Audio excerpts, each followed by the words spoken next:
Très satisfait que ça se passe dans ces conditions-là, à l'unanimité. Laurent Marcangeli, maire d'Ajaccio, maire de la ville-centre, reprend les rênes de la CAPA. C'est un juste retour des choses, puisqu'il m'avait accordé sa confiance, moi qui n'étais pas maire. Ça ne découlait pas d'un accord politique, c'était plutôt une volonté de ne pas cumuler tous les mandats de la part de Laurent.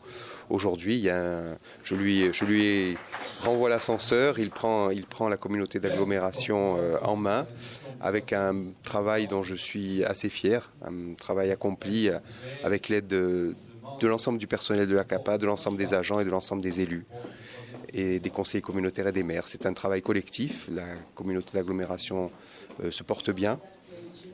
Elle a beaucoup de chantiers mis en œuvre qu'il va falloir poursuivre. Elle a beaucoup de compétences nouvelles dont elle va s'emparer. Je suis très optimiste et très heureux que ce soit mon ami Laurent et le maire d'Ajaccio, l'ancien député, qui prennent la direction de cette CAPA. À partir du 1er janvier prochain, la CAPA sera la deuxième collectivité de Corse. Nous avons bien l'intention d'ailleurs de travailler en ce sens par rapport au poids démographique qui est le nôtre, mais pas seulement. La démographie ne fait pas tout, il y a les projets. Et les projets sont nombreux sur des sujets essentiels, tels que les déchets, les transports, le logement, le social, le tourisme.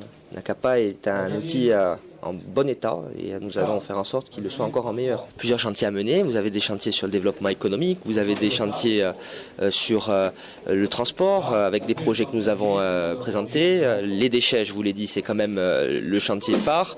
Et puis vous avez, je le pense, cette préparation du passage à la collectivité unique. C'est important politiquement. Vous savez, les territoires ont besoin d'être représentés et ils le seront dans les intercommunalités. Il s'avère que nous sommes quand même une intercommunalité particulièrement prête à ce type de travail. Nous travaillons dans le sens de l'intérêt général. Nous faisons beaucoup de choses au quotidien, dans la vie quotidienne de nos administrés. Donc il va falloir que nous nous préparions à assumer cette lourde tâche. J'ai l'habitude de rassembler.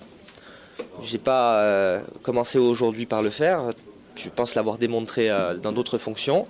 Je crois qu'ici, nous sommes sur un beau territoire, un territoire qui est le premier de Corse, qui est leader en matière de projet et qui est déjà, je pense, un territoire qui montre son savoir-faire au quotidien dans un certain nombre de politiques publiques.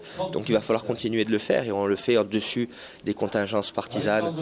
On essaye d'être un peu au-dessus du débat politique qui parfois pourrit la vie de nos concitoyens. Là, on est sur des projets et une volonté de servir l'intérêt général.